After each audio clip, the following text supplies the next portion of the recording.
Have you told your friends that you see ghosts? Oh, absolutely not. Gina Rodriguez returns in Not Dead Yet. I'm back, baby!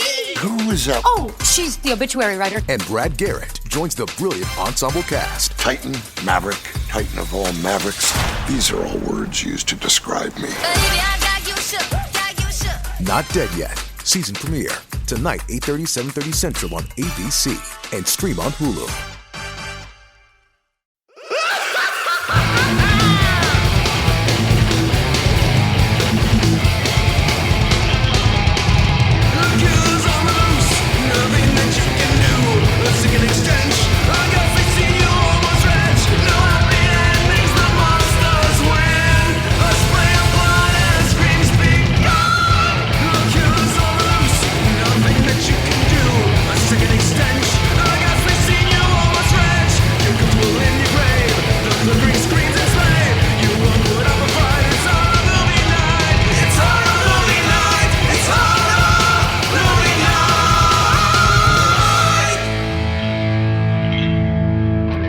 Out, motherfuckers, and Adam's in detention, so it's just Scott and I sitting down to talk about probably the most divided movie we've ever had on this show, and not just between us, but between most audiences. Some people find the movie Detention to be a very insightful film that really looks at and examines all the different tropes and such in horror movies, and other people think that it's just an obnoxious mess of pop culture and catchphrases.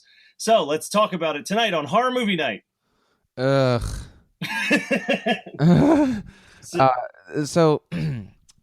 Let me give the listener a little bit of...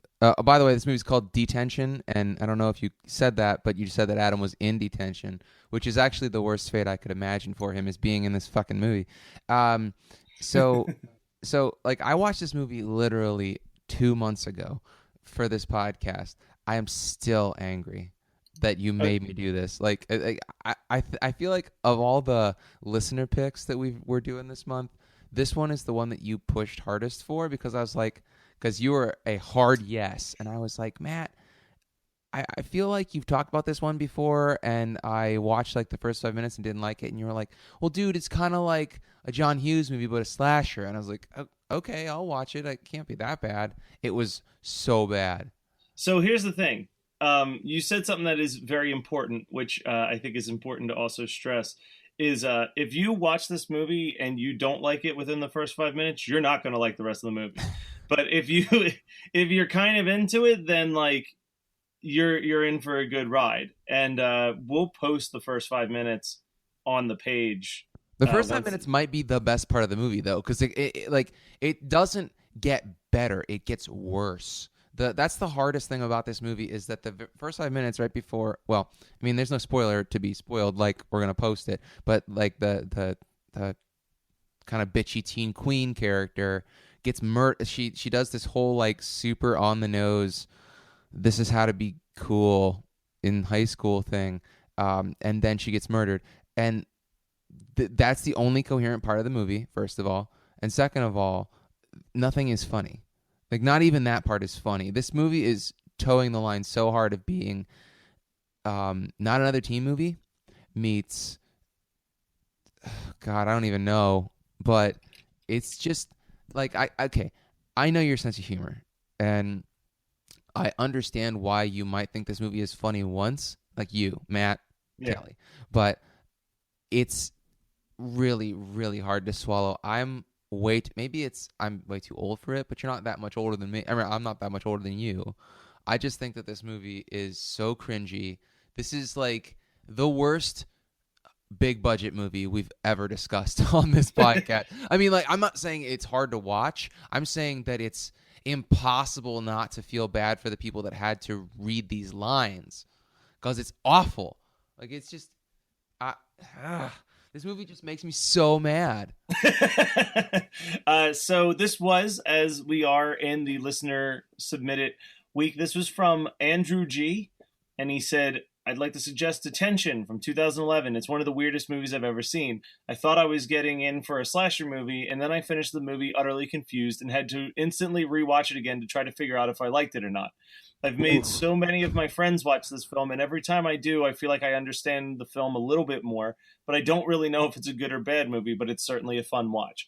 That is exactly how I feel about the movie as well, Andrew. So I am 110% on your side. I've probably watched this movie about 4 or 5 times. It was recommended to me by a friend who was like, hey, I think that this is kind of up your alley, and I think you'd kind of like how weird the whole perspective of the film is. So I checked it out. It was on Instant Watch for a while. So I watched it on Instant Watch, and I liked it enough to buy it on DVD. And I was taking it around and kind of showing it to random friends that I knew that liked, horror films and liked kind of bizarre humor, and definitely if they liked teen flicks. And it's been a very, like, some people were like, that movie was ridiculous and I love it and I want to watch it again, and other people were like, I hate you so much for making me watch this movie. So guess which camp I'm in. yeah. The only thing that sucks about Adam being in detention is I'd love to find out which side he fell on, because there's one part of me that's like, man, Adam hates everything. But also, like, I know the type of trash TV that Adam watches, where it's like, I don't know, this might have been up his alley. No, I promise you that he would have hated this movie more than me. He would have been like on a rampage about having to watch it. Because it's trying so hard to be funny and hip and like quirky. And you remember that stupid copy pasta about like the Penguin of Doom? That's this fucking movie. It is awful. This movie sucks so hard. Anybody listening that hasn't watched it, don't watch it. Don't let Matt watch it. No. So I feel like, because the first time I watched it, I was like, what the fuck is happening? Like, there's just like I don't know. I feel like a lot of the cringy trying to be hip stuff actually makes more sense when you figure out that the girl who's trying the hardest to be hip is actually like a 40-year-old woman inside of a young girl's body. Like, it's like suddenly you're like, okay, like when I rewatch it, I'm like, oh my God, it makes so much more sense why that character is so obnoxiously in your face with how cool it is, because it's every obnoxious cool parent. Like, I'm cool, I can hang with you kids.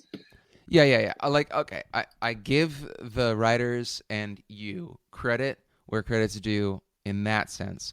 But the dude that, PETA, yeah, I don't know his real name, but PETA from Hunger Games, all of his lines are shit.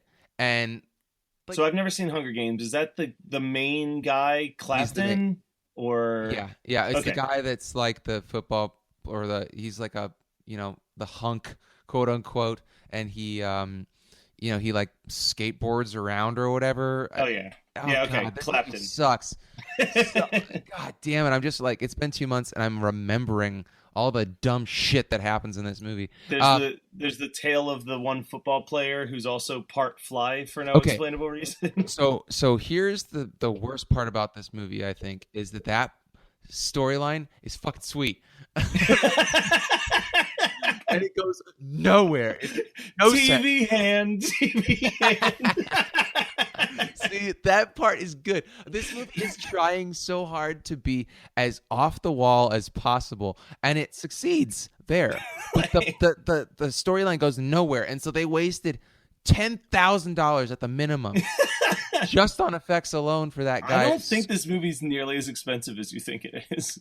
Well, I mean, I think that you have an unreal expectation of how cheap movies are to make, because first of all, Clapton, I think this was either right before or right after Hunger Games when he did this movie.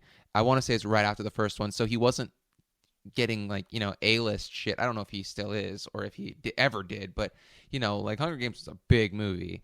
It was a $10 million budget. Okay, so if this was $10 million, let's just say fucking $10,000 went to the was he a fly? He was a bee, or what was he? He's like a fly man. It was a fly man, like, and he like threw up on the girl's mascot outfit, and the main girl is one of those, like, I don't know. This is gonna sound so shitty, but she's that kind of girl or the character is that kind of girl that you are like, I know they're trying to make her hot and quirky and like a manic pixie dream girl, but she's really just annoying the shit out of me. Yeah. I mean, I don't know. Like, nobody in this movie is likable. Nobody does anything that makes any sense. I mean, and okay, maybe the 40-year-old woman and her daughter's body, which is really, really stupid trope. Yeah. Oh, the way that they even explain it is like just aliens came and did it, like, which is such a write-off. Yeah, but that's what I'm saying is like this movie is the epitome of lazy writing and a gigantic amount of money just piled on to nothing. It's basically like people lit money on fire. And so, well, here's the thing. So here, the guy who wrote and directed this, because I wanted to look this up. I feel like I remembered him having some type of weird career. He's been a music video director since 1999. He's actually one of the highest paid music video directors. So I'm sure a lot of the budget actually came from himself as like a passion piece. That's not an excuse. That's worse. Oh, no. But he did he's done a bunch of Eminem videos, Britney Spears. I think he did one of the most, he did a Janet Jackson video that is considered among one of the most expensive music videos of all time, costing over $2.5 million. And then he did one movie before this, which is ridiculous. He did the movie Turk, which was the racing film starring Adam Scott and Ice Cube from 2004. He didn't do anything else until this movie, and then he did, I'm not sure if you remember when this was fairly popular online, Power Rangers, but it was the really dark short film co-written by James Vanderbeek that was supposed to be a dark version of the Power Rangers. It's a 14-minute short that came out a year or two ago. And it they actually had to have it pulled because they were already working on the new Power Rangers movie that just came out, and they sent them a cease and desist. But it was supposed to be a very dark, violent, gory Power Rangers was their pitch for it. And that's the last thing that he's done was that short. But yeah, I guess the thing that kind of makes me scratch my head more is how is James Vanderbeek connected to Power Rangers? Probably not at all. I think James Vanderbeek is more of a James Vander geek than we give him credit for, and he is into that shit. But there are cool things to be a geek about, and then there's Power Rangers. So okay, now admittedly, I haven't watched Power Rangers in a very long time. Oh, neither have I. But even when I was 9 watching Power Rangers on TV before going to school, I knew that it wasn't cool. So there's part of me that has considered rewatching it recently, and not for any. I don't think I'm gonna love it, right? But part of me was But you're a masochist. I'm a masochist. Well, no, it was two things that I wanted to see. I wanted to rewatch it to find out if the monster designs were as cool as I remembered them being as a kid, because it was very it's kaiju, and I kind of dig kaiju movies. Yeah. So it's that might actually hold up, and I wanted to see in my memories. There's the scenes where they're at school are very intentionally cheesy, but I'm not sure if that's true or not, and I wanted to rewatch it. Because it's Bulk and Skull, the bullies and shit like that. I want to kind of re-examine those, but I realized that the Mighty Morphin Power Rangers was only 3 seasons. There was a ton of spin-offs, but those 3 seasons are 160 episodes, and I don't know. Shit. Yeah, I was I don't know if I can do this. Matt, I feel like you're not giving yourself enough credit. All the garbage that you've watched for no reason. I'm not gonna lie, I did look on Amazon, and the complete series was a $40 purchase, and I was maybe. You're gonna spend $50 on the new Steelbox Suspiria, and you can't spend $40 on 150 episodes of Power Rangers. I'm not buying the Steelbox Suspiria. I have my one DVD, and that is more than enough. It gets watched every 5 years. That's about the amount of time I need with Suspiria. But we're bad people for not liking Suspiria. So wait, before we go on with actually talking about the movie that we've spent the last 15 minutes making fun of, I want to say one more thing about Mighty Morphin Power Rangers. Okay. So back when I was still doing metal bands, and I can't remember if I've mentioned this or not on the podcast, but in the last year I was in my metal band, there was a band from Cleveland called Bulk and Skull, and they were the closest thing to Metal Brethren that I ever felt in the decade that I was in metal bands, because we both were doing falsettos and like brutal death metal vocals at the same time and stuff like that, and they were really shreddy and they're just fucking awesome. And I remember being like, why is that name so familiar? And I had to like Google what Vulcan Skull was. But yeah, there was a death thrash band from Cleveland that was just killer. They only did 2 EPs, but they were called Vulcan Skull. Yeah, I'm still friends with the dudes that were in it and stuff, and they were like, they didn't like the band name. I'm like, this is the best part of your band. I was gonna say, I feel like with that name, you almost have to like start every song with audio clips from Power Rangers, like, or at least from Vulcan Skull fighting. That would be amazing. But you know, okay, so this goes back to the reason I wanted to bring this up. You were like, oh, I feel like the school scenes were super campy and stuff. If my memory serves, and it has been like. Yeah, it's been like 2 decades. It's been almost 20 years, I bet, since well, no, it has been. It's been probably 25 years. Yeah, it's been since I've watched. Yeah, and if memory serves, and it probably doesn't, you know when bumbling cop duos show up on TV shows and movies, and you're supposed to know that they're bumbling cops. It's like, bing, ding, dong, like all that shit in the background. I'm pretty sure Vulcan Skull have that in the background when they show up too. So this is my sister's favorite story about me. So I did 3rd grade twice. I had changed schools and I repeated 3rd grade, but I'd never failed 3rd grade. And when I asked my parents about it, they were like, "Oh, you know, you were born in October, and the old school that you were at, the cutoff was like August, December, but this school the cutoff is August, so like they had to have you repeat 3rd grade." And I was just like, all right, I guess that story checks out. So years later, my uncle is making fun of my sister for dating a kid who repeated 3rd grade, and she was like, awkward, so is Matt. And I like very excitedly, I'm like, yeah, but I only repeated it because of blah blah blah blah blah. And my mom's like, that's not the reason you repeated 3rd grade. And I was like, what? And she's like, you repeated 3rd grade because you wanted to be a Power Ranger. And I was like, what? And my dad goes, that wasn't the reason. He wanted to be a Ninja Turtle. And like my sister lost her shit. Basically, because I was so much younger than all the other kids, they were all into Power Rangers and I was really into Teenage Mutant Ninja Turtles. So no one wanted to hang out with me because I was like a little kid who didn't like the stuff that they liked. So when I changed schools, the principal was like, you know, like maybe if we just repeat 3rd grade, he'll like have better social skills and like meet people his own age and all that stuff. And it didn't work. Side note. But like, first of all, I didn't think I was going to belly laugh at one of the most interesting stories you ever told on the show, but I just did. Yeah, no, I've gotten past it. It's depressingly hilarious now. But... Oh my God, Matt. Maybe keep that shit to yourself on the podcast because people come here to laugh, not cry. So I should remove that from all of my online dating sites. That's the about me. No, the about me needs to be you. Like a sound clip of you telling this story on the podcast and then me laughing and then be like, listen to my podcast. I'm semi-famous.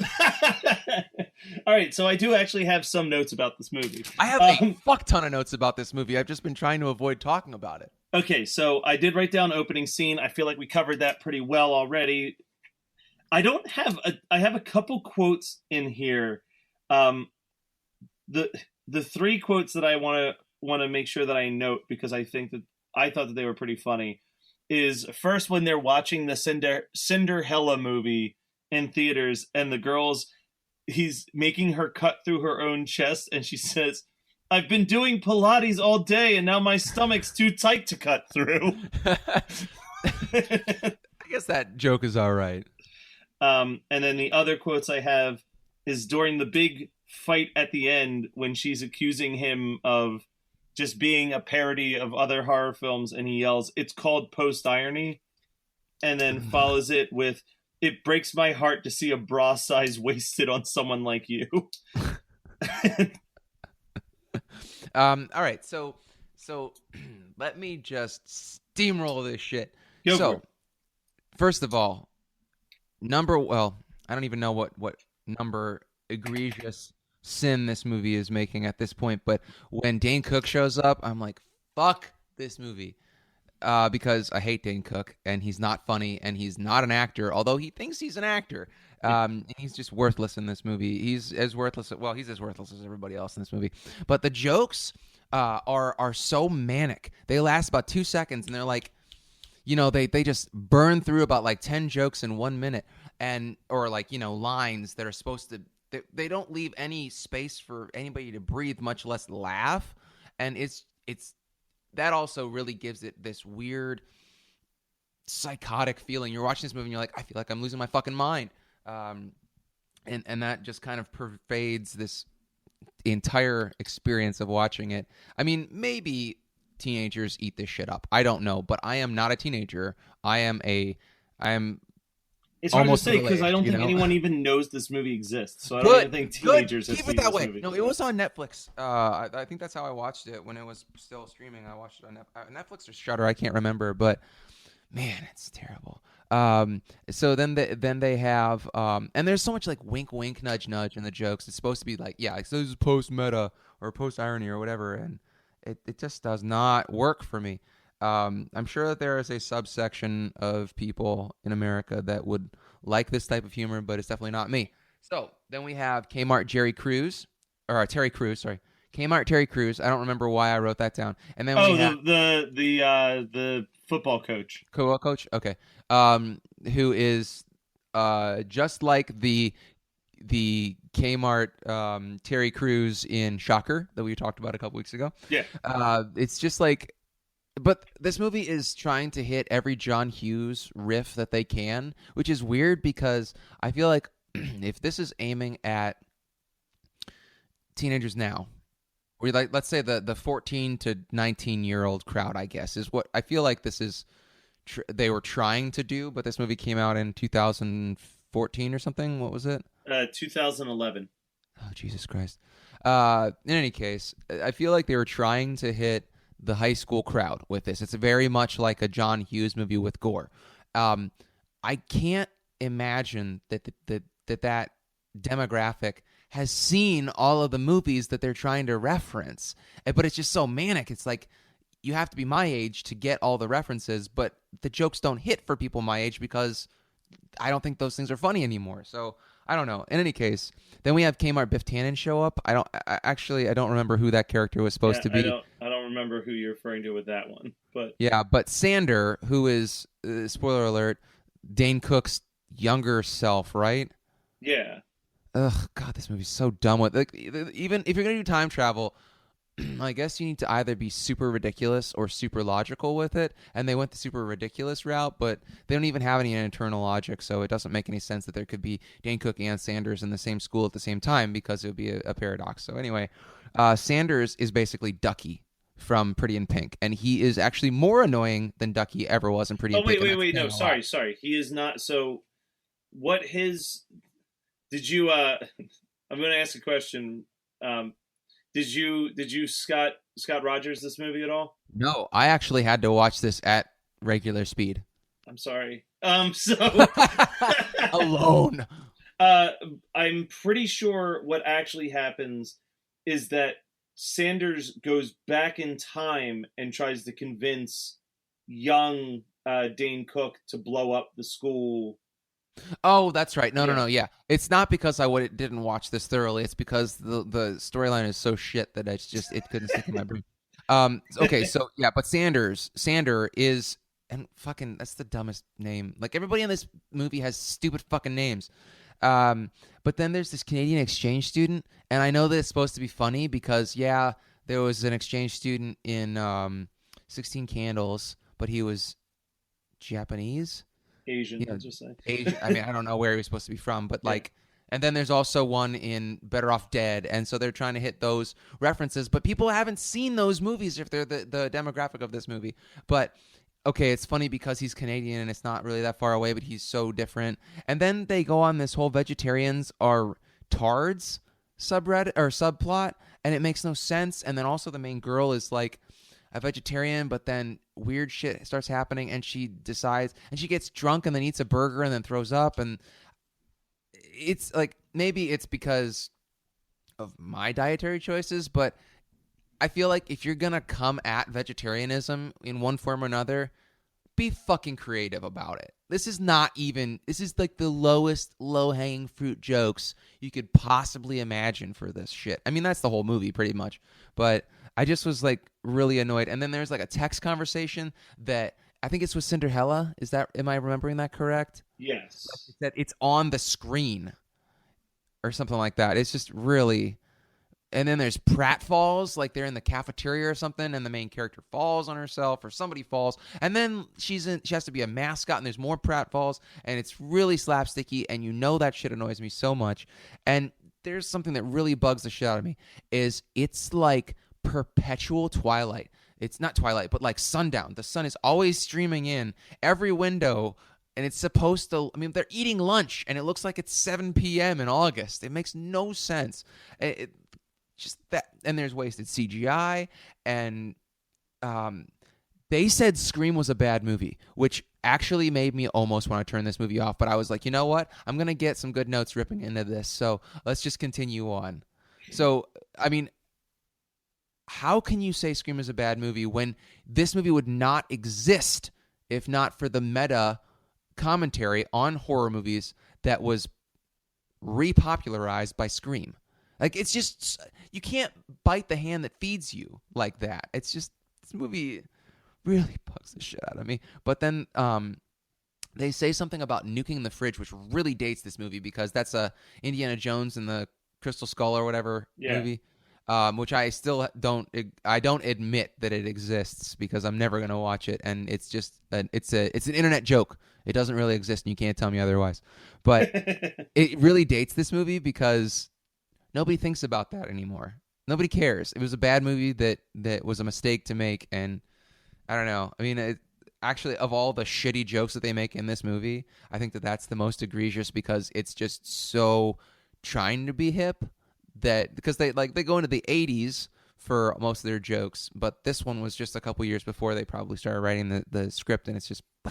But then they have title cards all over the place in the second half of the movie. Maybe I'm not even at the second half of the movie, and I think that by the time we get to the actual time travel, I think that my notes petered off, because there's no way to actually criticize it, because it's so ludicrously bad, and they just are really throwing shit at the wall. Like they get to detention, and you're like, okay, are they finally going to explain why this movie is called Detention? And they don't. They have this guy who has been in detention for fucking 3 decades, but hasn't aged, and there's no explanation why, and he's been working on an equation that somehow fixes shit, and they have to get in the bear. Oh my god. And the bear looks like it's like the Iron Man heads-up display, and then they go back in time, and then something gets blown up, and there's like a time wave, and then man, just no. This movie, actually, I'm not going to go through any more of my notes, because this movie just really upsets me at a visceral, like, religious level. I'm looking at how much time I just spent trying to be cohesive about my hatred of this film. Like, okay, this isn't if we listen back to how upset I was and fired up when we talked terror tunes, this isn't that. I'm like tired. This movie just saps the will to live from my body, and I actually am contemplating like quitting the podcast because it's so bad. I mean, not really, but it's that bad. I was like, don't scare me like that. That's the scariest thing that's ever happened on this horror podcast. That's the scariest thing that'll happen when you watch Detention too. You've covered pretty much all of my notes except for 2 others.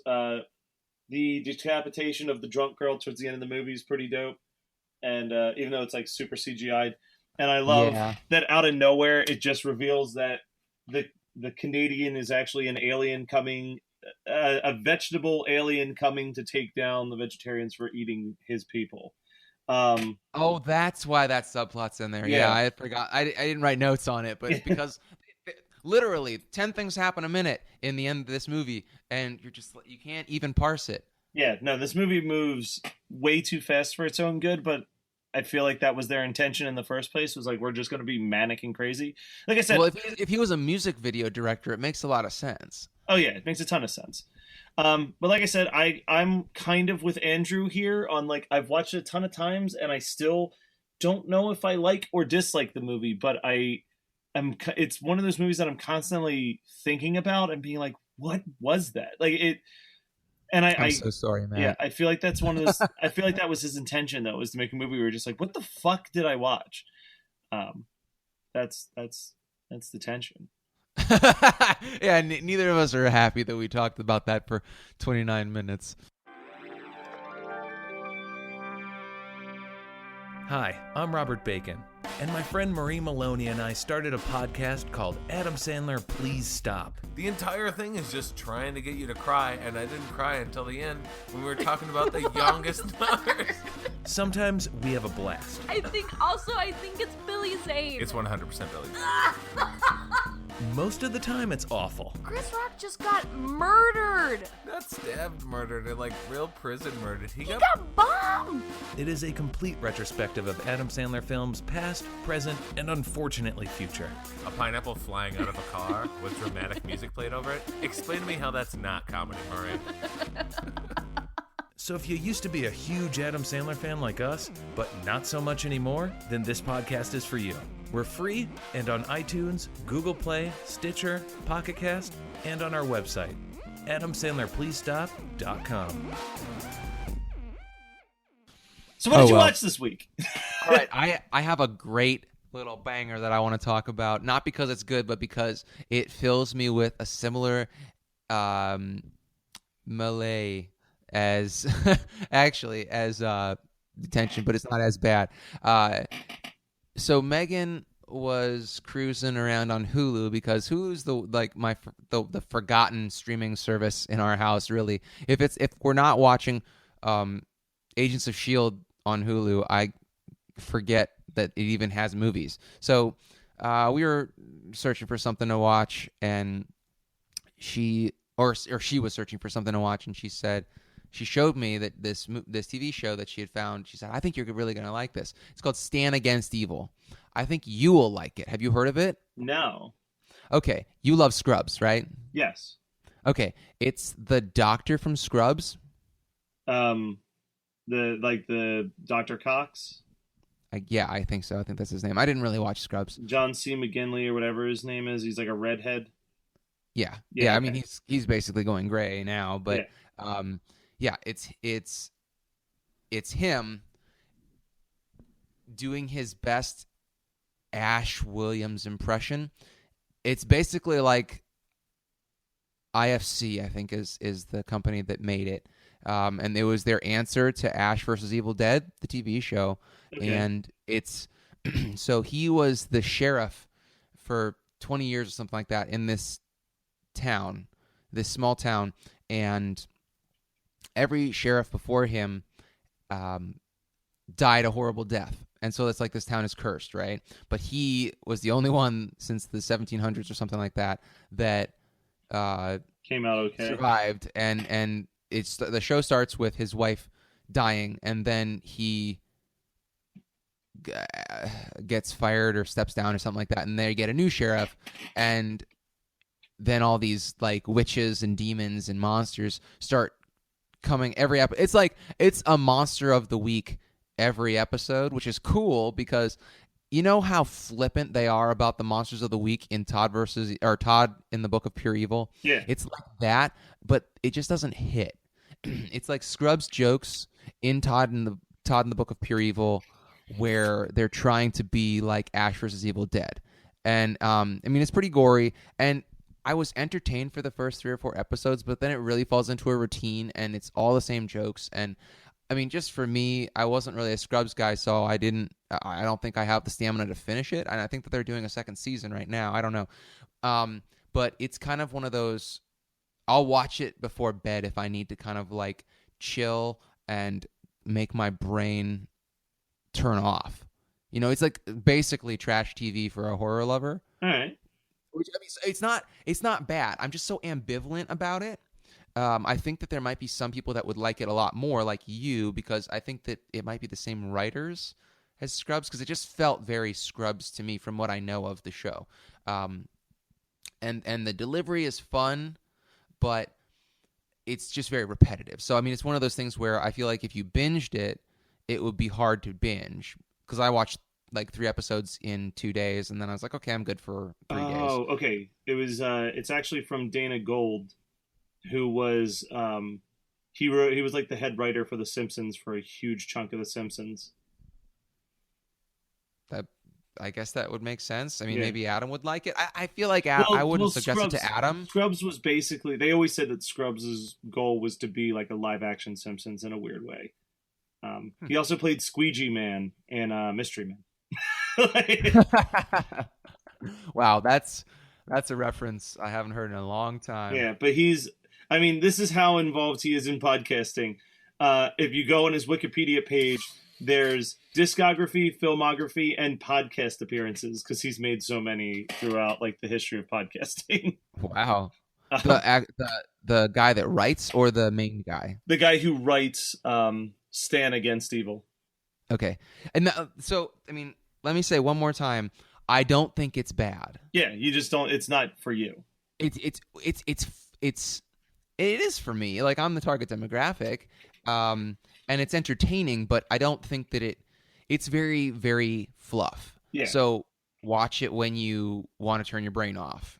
See, I'll give it a shot. It's weird because Scrubs is like tied with Daria for my all-time favorite show, which is... I thought that you really loved Scrubs. Yes, but for me, the big thing I liked about Scrubs was its ability to juggle being a really wacky comedy series while also having a lot of dramatic moments and a lot of things to say about the life of being a doctor. Like, I appreciated that because my mom had worked at a hospital for about 30 years.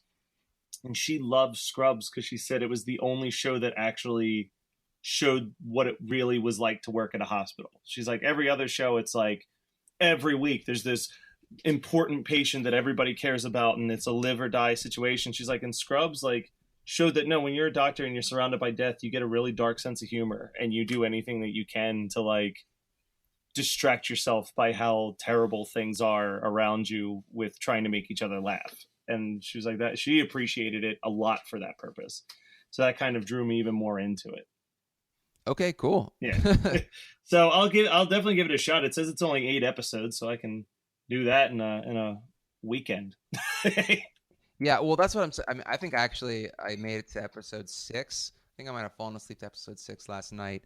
But I think that if you binge on it, you might have a less fun time than if you treat it like a monster of the week. Yeah, like watch 2 episodes, take a couple days off, watch 2 episodes if you need to unwind. But definitely it's not like a Netflix show. It's not Stranger Things where you need to know what happens next week because next week is more of the same, and that's okay. Yeah, totally okay. But it becomes redundant if you watch it all at once. That's only my take on it. You may be able to burn through it and enjoy it way differently. All right, cool. So I watched. Have you ever heard of a movie from 1991 called Body Parts? Yeah, dude. So I watched the anthology, right? No, that's Body Bags. Body Parts. 1991's Body Parts, starring Jeff Fahey. Oh no, that was your first mistake. Fucking Jeff Fahey. It's about it. Listen to this, dude. Strap yourself in because this movie's not good. But but I remember that VHS cover so well. Wow. So let me tell you. Don't read what it's about. Let me tell you what it's about because I want to hear your natural reactions. This is one of those movies where I'm like, okay, I need to rewatch it and decide if this is worth an episode of Horror Movie Night or not. But it's terrible. I'm taking it that it's not, or else you wouldn't be bringing it up right now. Well, so it's definitely not a good movie, but it's got that like super dumb late 80s, early 90s cheese that I can't resist. So the concept is Jeff Fahey is a writer, specifically like a true crime writer. And he gets in a car. Everybody was a true crime writer in 1990. Yeah. He gets into a car accident and he loses his arm. And this doctor says, we've got this really experimental new surgery that we can try on you to give you someone else's arm. And he's like, all right. So he's laying in the hospital bed, and he's seeing them bring in a corpse, and there's like a bunch of armed soldiers standing around this corpse as they like rip off the arms, the legs, and the head, and they throw them into different areas. And he wakes up and his arm is perfectly fine, right? But then he keeps having nightmares in which he's strangling random people. And he does some research and finds out that the arm is the arm of a serial killer. And I feel like he should have known this going into it. So he decides to track down the people who got the other body parts, the other arm and the legs. And they're like, yeah, no, like, it's great. I can walk again, or like this, that, and the other thing. And they're like, yeah, you know, like I have these weird visions of murdering people, but like, whatever. So then all of a sudden you're like, okay, well, this is weird. But then those people get murdered and their legs and arm are taken from them. And Jeff Fahey's like, something's up. I think I'm next.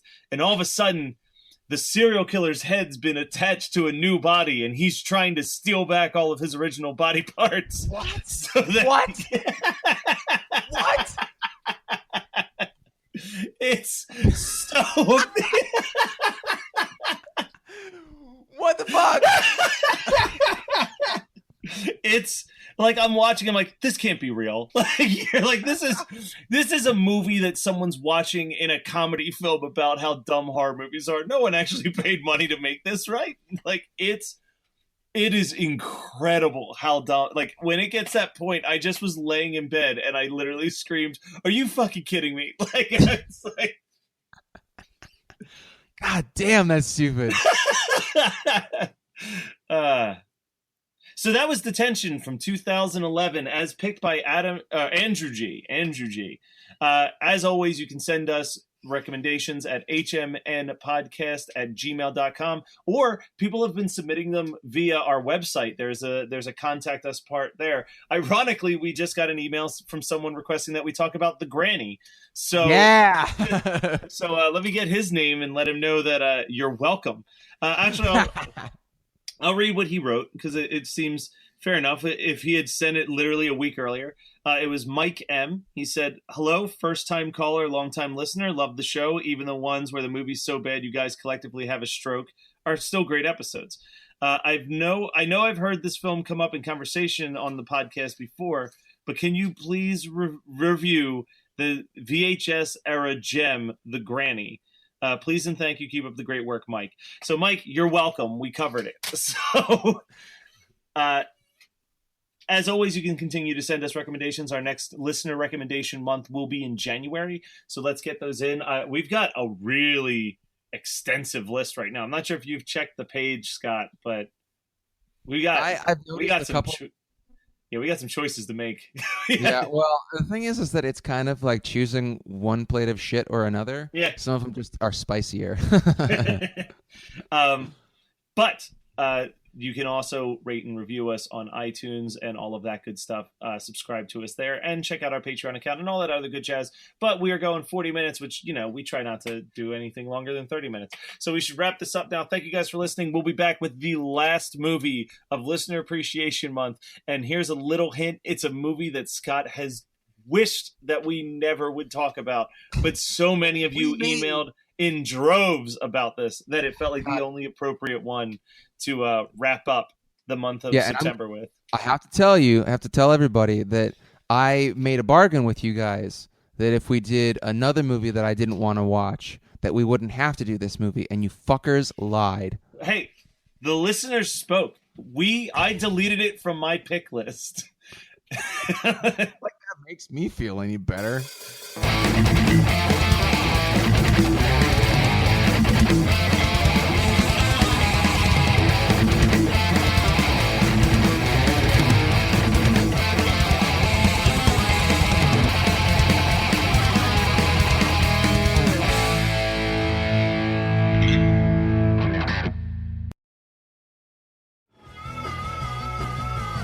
You're listening to the Geekscape Network.